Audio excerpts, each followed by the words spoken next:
Iyi si ibereyemo iki?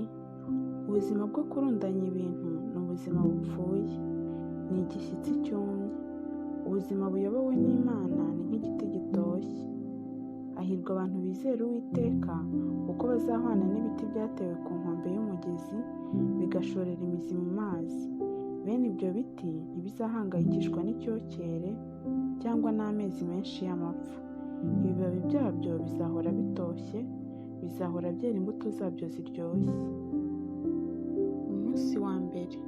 Mbere na mbere Imana, kuko ibintu byose hadasigaye na kimwe, ari ibyo mu ijuru cyangwa ibyo mu isi, ibiboneka n'ibitaboneka, buri kintu cyaremwe nawe, kandi muri we niho bibonera ibisobanuro.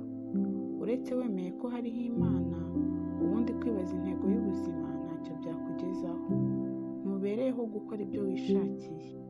Intego y'ubuzima bwawe isumba kure gushaka gusohoza imigambi yawe, kugira amahoro y'umutima cyangwa kwishimira kubaho. Isumba kure umuryango wawe, umurimo ukora cyangwa ibyifuzo byawe n'ibyo wimirije imbere. Niba ushaka kumenya icyatumye uri ku isi, ugomba gutangirira ku Mana. Wavutse kuko yabigambiriye, kandi uvuga ngo usohoze imigambi yayo. Intego y'ubuzima yabereye abantu amayobera kuva imyaka ibihumbi n'ibihumbi, ariko byose biterwa n'uko iteka dutangira gushakira ahatariho, twirebaho, tubaza ibibazo bitugarukaho ngo ese ndashaka kuba iki? Ese ubuzima bwanjye nzabukoresha iki? Intego zanjye ni izihe? Ibyifuzo byanjye ni ibihe? Ejo hazaza nzaba nageze ku ki? Ariko kwirebaho ntabwo bizigera biduhishurira intego y'ubuzima bwacu. Bibiliya iravuga ngo Uwiteka niwe uyobora ubuzima bw'ibyo yaremye byose. Ubuzima bw'umuntu wese buri mu butware bwe. Nubwo ariko ibitabo bigurwa na benshi bivuga, na sinema ndetse n'amahugurwa menshi akaba ariko yigisha, ntabwo uzigera utahura intego y'ubuzima bwawe uyishakira muri wowe. Kenshi twagiye tunabigerageza, kuko atari wowe wiremye, ntushobora kwisobanurira icyo waremewe. Uhereje igikoresho gihimbwe vuba utigeze ubona na rimwe, ntabwo wakwisobanurira icyo cyakorewe, kandi nacyo nticyashobora kukubwira icyo cyakorewe. Umuhanzi wacyo cyangwa igitabo gisobanura imikorere yacyo nibyo bishobora kukubwira icyo cyagenewe gukora. Nigeze kuyobera aho nari nagiye gutembera mu misozi. Mpagaze ngo nyoboze inzira ingeze aho twari dukambitse, barambwira bati, ntushobora kugera iyo ujya unyuze iyi nzira. Ugomba gusubira mu rundi ruhande rw'umusozi, akaba ariho utangirira. Ni muri ubwo buryo nawe utazigera uhishurirwa intego y'ubuzima bwawe uyishakamo. Ugomba gutangirira ku Mana, umuremyi wawe. Uriho kuko Imana ishaka kubaho. Waremwe n'Imana kandi uremerwa Imana. Kandi igihe cyose uzaba utarasobanukirwa ibyo ngibyo, ntabwo ubuzima bwawe buzasobanuka. Mu Mana honyine niho tumenyera neza inkomoko yacu, icyo turi cyo, icyo tumaze, intego yacu, agaciro kacu ndetse n'iyo tugana. Izindi nzira zose ntaho zizatugeza. Abantu benshi bagerageza kwitwaza Imana ngo bagere ku ntego zabo bwite, ariko ibyo ni ugucurika ibintu kandi ntacyo bizabagezaho. Waremewe Imana, ntabwo Imana ariyo yaremewe abantu. Kandi intego y'ubuzima ni ukureka Imana ikagukoresha ngo isohoze imigambi yayo. Si wowe ugomba kuyikoresha ngo usohoze imigambi yawe. Bibiliya iravuga ngo guhora uhanze amaso kuri wowe ubwawe ni nko gufata inzira itagira aho ikujyana, ariko gutumbira Imana bidukura mu mfunganwa bikadushyira ahagutse, bizana umudendezo. Nasomye ibitabo byinshi bivuga ku guhishurirwa intego y'ubuzima bwanjye. Byose wabishyira mu murongo w'ibitabo byigisha kwirwanaho, kuko byigisha bihereye kuri wowe ubwawe. Bene ibyo bitabo byo kwirwanaho, kabone niyo byaba byitwa ibya Gikristo, usanga akenshi bikurikira intambwe zisa zikujyana ku kubona intego y'ubuzima bwawe. Birakubwira ngo banza utekereze ibyo ushaka kugeraho byose, usobanure neza ibyo uha agaciro kuruta ibindi. Wihe intego, umenye neza ibyo uzi gukora neza. Wihe intego ziri hejuru, uhaguruke uziharanire. Uzirikane kugira gahunda. Wizere ko nta kizakubuza kugera ku ntego wihaye, kandi impaka nako bene izo nama zigeza abantu kuri byinshi. Intego yose wihaye mu buzima ushobora kuyigeraho uramutse uyishyizeho umutima wawe wose. Ariko kugera kuri byinshi no gusohoza intego z'ubuzima bwawe ntabwo ari kimwe. Ushobora gusohoza intego zose wihaye ukaba ikirangirire kimenywa na bose mu maso y'isi, nyamara ukaba utarashohoje intego Imana yari ifite ikurema. Ukeneye rero inama zisumba izo zo kwirwanaho. Bibiliya iravuga ngo kwirwanaho ntacyo bimaze. Kwitanga nk'igitambo niyo nzira yonyine, niyo nzira yanjye yo kubona ubugingo nyakuri. Iki gitabo ntabwo kiri muri urwo rwego rw'ibitabo byigisha kwirwanaho. Ntabwo ari igitabo kizakwigisha uburyo bwo guhitamo akazi keza, cyangwa uburyo bwo gusohoza inzozi zawe, cyangwa uburyo bwo gutegura ubuzima bwawe. Ntabwo kizakwigisha amayeri yo gutsindagira imirimo myinshi muri gahunda iyo imaze kukubana myinshi. Ibiramambu kizakwigisha uburyo bwo gukora bike mu buzima wita cyane ku by'ingenzi biruta ibindi. Ni igitabo kiguhugurira kuba icyo Imana yakuremeye kuba cyo. Wahishurirwa ute intego Imana yari ifite ikurema? Ufite uburyo bubiri gusa bwo guhitamo.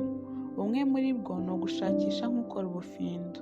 Icyo ni cyo abantu benshi bahitamo, baracishiriza, bagafora, bakajya impaka. Iyo abantu bavuga ngo njye numvaga ko ubuzima ari ukugira gutya cyangwa kuriya, baba bashaka kuvuga ngo ibi ni byo nagerageje gukekeranya, ntacyo nsize inyuma. Imyaka ibihumbi n'ibihumbi, abahanga mu gutekereza bagiye impaka ndetse bagerageza gushaka ibisobanuro by'ubuzima. Ubuhanga mu gutekereza ni ngombwa kandi bifite umumaro wabyo, ariko iyo bigeze mu gutahura intego y'ubuzima, n'abahanga baminuje baba bashakisha. Dr. Hugh Moorhead, umwarimu w'ubuhanga mu gutekereza muri kaminuza ya Illinois y'Amajyaruguru, yigeze kwandikira abanyabwenge barimo abahanga mu gutekereza, abashakashatsi, abanditsi n'abandi bantu b'intiti, arababaza ati: mubona intego y'ubuzima ari iyihe? Nyuma aza kwandika mu gitabo ibisubizo bagiye bamuha. Bamwe bari bagerageje gucishiriza uko babyumva, abandi bamwemerera ko ubundi batari barigeze babitekereza, ariko ko bahimbye igisubizo ubuzima bakabuha intego. Abandi bamubwiza ukuri ko nta gisubizo bafite. Benshi muri abo banyabwenge bashyizeho akarusho ko gusaba Moorhead kubandikira basubiza, akababwira niba yarashoboye kubona intego y'ubuzima.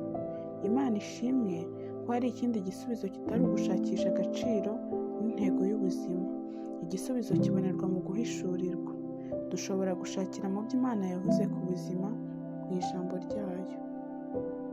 Uburyo bworoshye bwo kumenya umumaro w'ikintu ni ukubaza uwagihanze. Ni nako byagombye kugenda ku buzima bwawe. Niba ushaka kumenya intego yabwo, baza Imana. Ntabwo Imana yadushyize mu rujijo n'umwijima ngo duhore twibaza kandi dushakisha. Imana yahishuye neza intego 5 z'ubuzima bwacu ikoresheje Bibiliya. Nicyo gitabo cy'uwaduhanze, gisobanura neza icyo tubereyeho, uko ubuzima bukora, ibyo tugomba kwirinda n'ibyo tugomba gutegereza biri imbere hazaza. Bibiliya isobanura neza ibyo bya bitabo byigisha kwirwanaho cyangwa n'ibindi by'abahanga bitashoboraga kudusobanurira.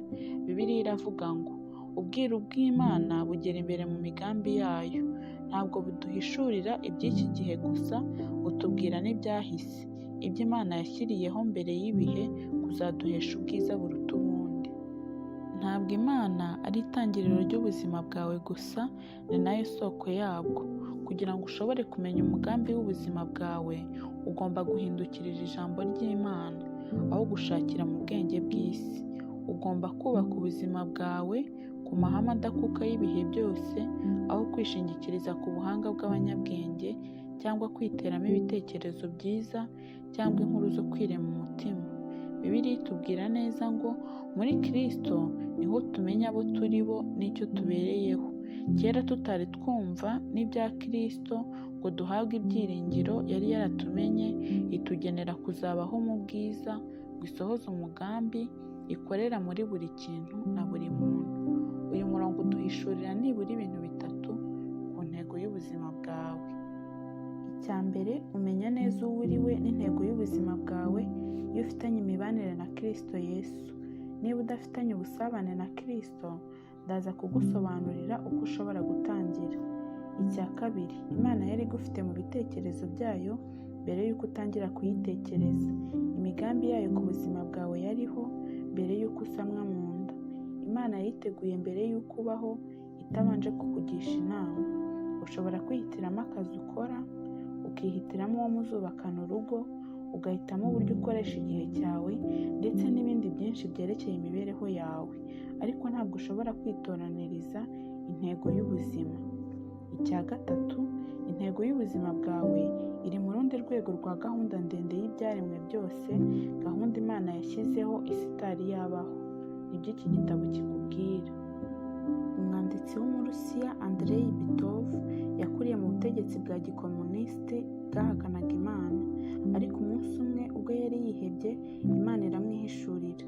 Yanditse ngo, ubwo nari maze kugira imyaka 27, ubwo nari muri gari ya moshi inyura munsi y'ubutaka ya Leningrad, nafashwe n'ubwihebe burenze urugero ku buryo numvaga ntinya ko ubuzima bwanjye burangiye. Nta kwizera ejo hazaza, nta kwizera kumva ufite agaciro.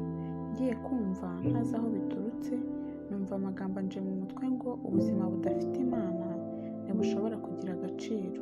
Uko nagatangaye, ntangira kugenda nsubira muri ayo magambo. Numva ayo magambo ampindukiye nk'urwego ruzamura abantu muri gari ya moshi rubajyana hanze.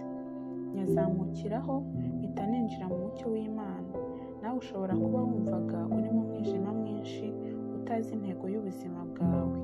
Ishima unezerwe kuko uri hafi kwinjira mu mucyo. Umunsi wa mbere, gutekereza ku ntego y'ubuzima bwanjye. Ingingo yo kuzirikana, simbereyeho gukora ibyo nishakiye.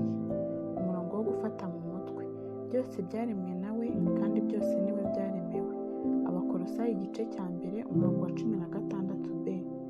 Ikibazo cyo gutekerezaho, nubwo hari byinshi binkurura hirya no hino, nakora iki ngo mpore niyibutsa ko ubuzima nyakuri ari ukuberaho Imana aho kuberaho kwinezeza?